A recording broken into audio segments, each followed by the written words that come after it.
हरे कृष्णा, हरे मुरारी। आप सभी का स्वागत है हमारे इस चैनल पर। कृष्ण जी की कृपा सदा बनी रहे। अब कार्तिक मास समाप्त हो रहा है। ऐसे में आप सभी यह जानना भी चाहते होंगे कि कार्तिक मास का उद्यापन कैसे किया जाता है। जिन लोगों ने पूरे कार्तिक के महीने में उपवास रखे हैं, जिन्होंने उपवास ना रखकर केवल कथाएं सुनी हैं या तुलसी जी का पूजन किया है, कुछ नियमों का पालन किया है, तो उन्हें अंतिम दिन यानी कार्तिक पूर्णिमा के दिन क्या करना चाहिए, क्या नहीं करना चाहिए, इस बारे में आज के इस वीडियो के लास्ट में आप जान लेंगे। उससे पहले सुनिए आज का अध्याय और भगवान कृष्ण की भक्ति की एक बहुत सुंदर कहानी। अगर आपको वीडियो अच्छी लगे तो आज लाइक करके मुझे कमेंट करके जरूर बताइएगा। देवर्षि नारद ने श्री ब्रह्मा जी से पूछा कि हे ब्रह्मा जी, अब आप मुझे कृपा कर ये बताओ कि तुलसी दलों को किस प्रकार तोड़ना चाहिए, किन किन तिथियों में तुलसी दल नहीं तोड़े जाते हैं, तुलसी दल तोड़ने का विशेष मंत्र क्या है, और इसके अलावा आप मुझे कृपया कर अब तुलसी जी की महिमा का भी वर्णन अवश्य कीजिए।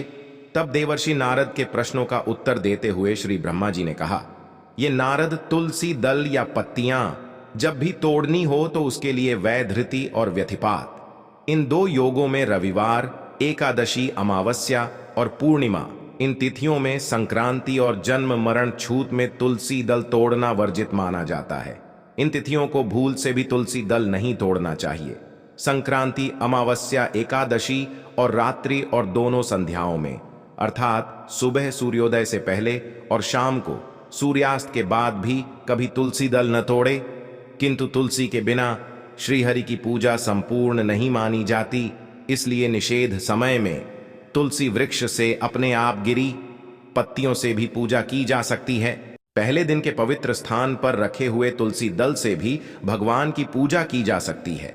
अर्थात कहने का तात्पर्य यह है कि जो तुलसी दल आपने एक दिन पहले भगवान को अर्पित किए हैं, उन्हीं को गंगा जल से धुलकर दोबारा से भगवान को अर्पित किए जा सकते हैं। शालिग्राम भगवान की पूजा के लिए इन तिथियों में भी तुलसी दल तोड़े जा सकते हैं। बिना स्नान के और जूता पहनकर कभी भी तुलसी दल ना तोड़े और ना ही तुलसी जी को इस स्पर्श करें। हे देवर्षि, अब मैं तुम्हें तुलसी दल को तोड़ने का नियम भी बताता हूं। तुलसी का एक एक पत्ता न तोड़कर पत्तियों के साथ अग्रभाग को तोड़ना चाहिए। तुलसी की मंजरी सभी फूलों से बढ़कर मानी जाती है।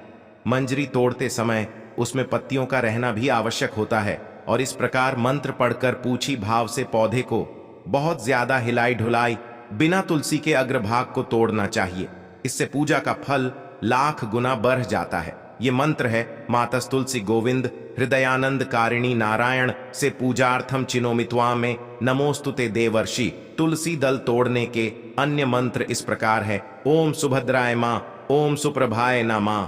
तुलसी दल तोड़ते समय श्रद्धा पूर्वक सबसे पहले तुलसी जी को प्रणाम करके फिर इन मंत्रों का जाप करते हुए ही तुलसी दल तोड़ना चाहिए। सभी को अपने घर में, अपने आंगन में तुलसी जी का पौधा अवश्य ही लगाना चाहिए। जहां पर नित्य नियम से तुलसी की पूजा होती है, उस घर में साक्षात लक्ष्मी जी का वास भी होता है। स्वयं भगवान नारायण तुलसी जी को अपने मस्तक पर धारण करते हैं, क्योंकि यह मोक्ष कारक तो है ही, भगवान की भक्ति भी प्रदान करती है। भगवान की उपासना, पूजा और भोग में तुलसी दलों का होना अनिवार्य माना गया है। हे देवर्षि, कहने का तात्पर्य यह है कि जो भी मनुष्य तुलसी अपने घर में लगाता है, जब तक उसकी शाखा प्रशाखा, बीज, पुष्प और सुंदर दलों के साथ पृथ्वी पर बढ़ती रहती है, तब तक उनके वंश में जो जो जन्म लेते हैं, वे 2-2 हजार कल्पों तक श्री हरि के धाम में निवास करते हैं। संपूर्ण पत्रों और पुष्पों को भगवान के चरणों में चढ़ाने से जो फल मिलता है, वो बस एकमात्र तुलसी दल के अर्पण से ही प्राप्त हो जाता है।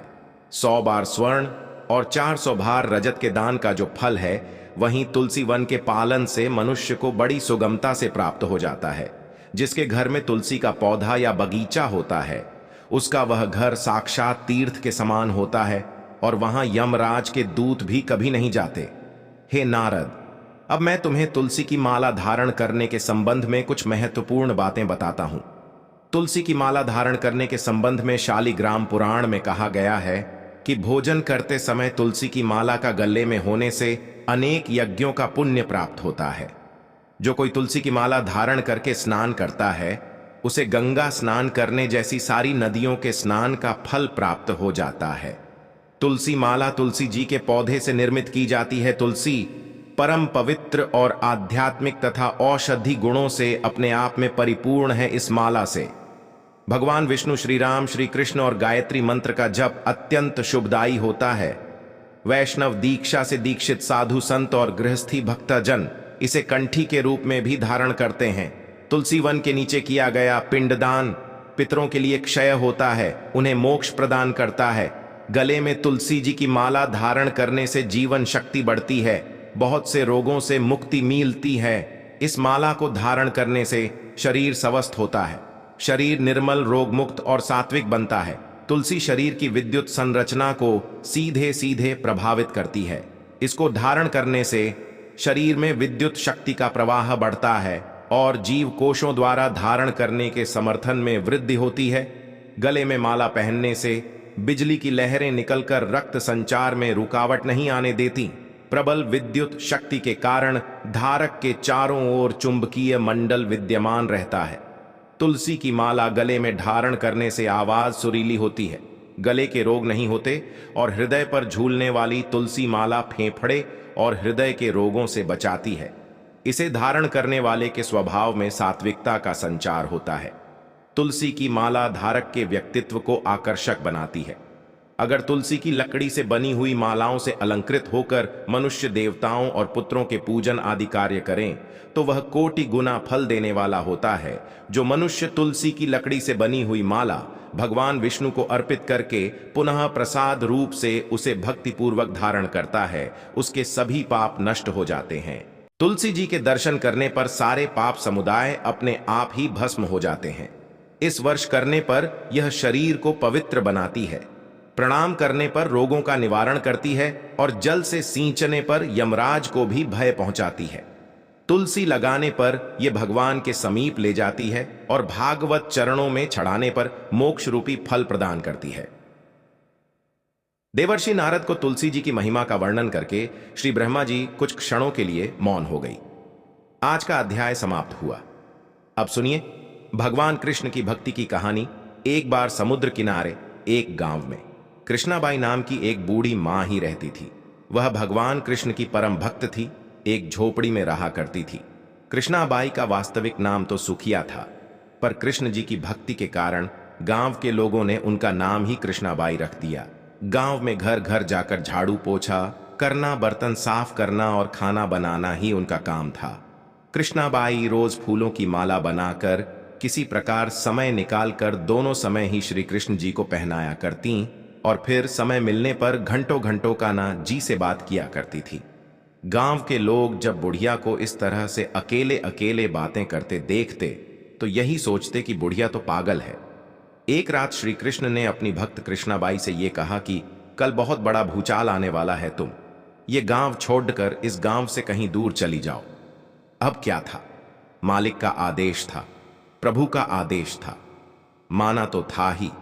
कृष्णाबाई ने झट से अपना सारा सामान इकट्ठा करना शुरू कर दिया और गांव वालों को भी बता दिया कि कल मेरे सपने में कान्हा जी आई थी और कह रहे थे कि कल बहुत बड़ी प्रलय आने वाली है, इस गांव को छोड़कर पास के ही गांव में चले जा। आप जब लोगों ने सुना तो उन्होंने ये तो देखा कि वो अकेली अकेली बातें करती हैं, तो सोचा कि शायद बुढ़िया पागल हो गई है। तो अब वो लोग भला कहां उस बूढ़ी माई की बात मानने वाले थे, वो तो उसे पागल ही समझते थे। जिसने भी बुरी माई की इस बात को सुना वह जोर जोर से ठहाके लगाकर उसका मजाक बनाने लगता। इतने में भाई ने एक बैलगाड़ी मंगवा ली और अपनी कान्हा जी की मूर्ति ली और जो भी जरूरी सामान था उसकी गठरी बांधकर गाड़ी में बैठ गई। गांव के बाकी लोग तो अपने अपने घर में बड़े ठाठ से बैठे हुए थे। कुछ लोग थे जो बूढ़ी माई का मजाक उड़ाने के लिए घर के बाहर खड़े हुए थे। किसी को आभास नहीं था कि अगले दिन क्या होने वाला है। इतने में ही बैलगाड़ी भी आ गई। बूढ़ी माई ने झट से अपना सारा सामान और कान्हा जी की मूर्ति उस बैलगाड़ी में रख दिया और वह गाड़ी में बैठकर चली गई। गांव के लोग उसके जाने पर उसकी मूर्खता पर हंसते रहे, उसका मजाक बनाते रहे। बाई जब जाने लगी तो अपने गांव की सीमा पार कर जैसे ही वो दूसरे गांव में प्रवेश करने वाली थी कि उसे कान्हा जी की आवाज आई कि अरे पगली, जा वापस जा और अपनी झोपड़ी में से जरा वो सुई तो लिया जिससे तू रोज मुझे माला बनाकर पहनाती है। अब मूर्ति में से ये आवाज आई तो सुनकर बूढ़ी माई तो बड़ी बेचैन हो गई, तड़प गई कि मुझसे ये भारी भूल कैसे हो गई। अब मैं अपने कान्हा की माला कैसे बनाऊंगी, ये तो मुझसे बहुत बड़ी गलती हुई। ये सोचकर उसने जल्दी से बैलगाड़ी वाले को रोका और बदहवास होकर, बड़ी बेचैन होकर जो अपनी की तरफ भागी। गांव वालों ने देखा कि ये बुरी मारी तो फिर से वापस आ गई, तो उसके पागलपन को देखने और खूब मजाक उड़ाते रहे। लेकिन बूढ़ी माई ने तो किसी की बात पर ध्यान ही नहीं दिया, किसी की बात को नहीं सुना, अनसुना कर दिया। और उसे चिंता थी तो बस सुई की, जिससे वो अपने कान्हाजी के लिए माला बनाया करती थी। वह जब अपनी झोपड़ी में गई तो झट से उसने झोपड़ी में एक कोने में 3 को में फंसी हुई वो सुई निकाली। सुई लेकर वह बूढ़ी माई जिस तरह से पागलों की तरह से नंगे पांव ही दौड़ती आई थी, उसी तरह नंगे पांव भागकर गाड़ी वाले के पास पहुंच गई। जब गाड़ी वाले के पास दौड़ती हांफती पहुंची तो गाड़ी वाला कहने लगा, माई तू इतनी परेशान क्यों है? अरे कुछ नहीं होगा। मैंने कहा, अच्छा अब चल और जल्दी से अपने गांव की सीमा को पार कर। तुझे तो कुछ नहीं पता कि कल क्या होने वाला है, और मेरे कान्हा जी ने मुझे सब कुछ बता दिया है। चल जल्दी कर। जब बूढ़ी माई ने गाड़ी वाले से कहा तो गाड़ी वाले ने तुरंत ही बूढ़ी माई का कहना माना और वे जल्दी जल्दी गाड़ी हाँक कर गांव से बाहर जाने लगा। जैसे ही गांव की सीमा उन्होंने पार की, पीछे मुड़कर देखा तो क्या देखा कि पूरा गांव ही समुद्र में समा गया। सबको जलमग्न हो गया था। पीछे छूटे गांव में ऐसी प्रलय आई थी कि चारों ओर जिधर भी देखो पानी ही पानी नजर आता था, कहीं पर जमीन दिखाई नहीं देती थी। वो गाड़ी वाला भी कान्हा जी का बड़ा पक्का भक्त था। किसी तरह भगवान ने उसकी भी रक्षा करने में तनिक देर नहीं लगाई। तभी तो बूढ़ी माई का सहारा उसको कर दिया और अपने दोनों भक्तों की जान बचा ली। तो इस तरह से जब प्रभु अपने भक्तों की एकमात्र सुई तक कितनी चिंता करते हैं, तो वो अपने भक्तों की रक्षा करने के लिए भला कितने चिंतित होते होंगे। जब तक उस भक्त की एक सूची इस गांव में थी, पूरा गांव बचा हुआ था। जैसे ही बूढ़ी मां ने उस गांव से अपनी सुई निकाली और वापस उस गांव से बाहर आई, तब तक पूरा गांव डूब चुका था। तो इसे कहते हैं सच्ची भक्ति की भगवान अपने भक्तों को कोई भी कष्ट आने से पहले संकेत जरूर दे देते हैं, और फिर भगवान के जो भक्त सच्चे हैं वह उनकी बातों पर और उन संकेतों पर विश्वास भी करते हैं। यह बात अलग है कि जो लोग भगवान पर विश्वास ही नहीं करते, उन्हें चाहे कितने भी संकेत मिल जाए, वो अनहोनी का ही इंतजार किया करते हैं। और जब सब कुछ बर्बाद हो जाता है, जब सब कुछ खत्म हो जाता है, तब लोगों को एहसास होता है कि इस आने वाले खतरे का आभास तो उन्हें बहुत पहले हो गया था, लेकिन फिर भी उन्होंने सावधानी क्यों नहीं रखी। तो जो हमें आभास होता है, यही वो संकेत हैं जो हमारे प्रभु हमें देते हैं।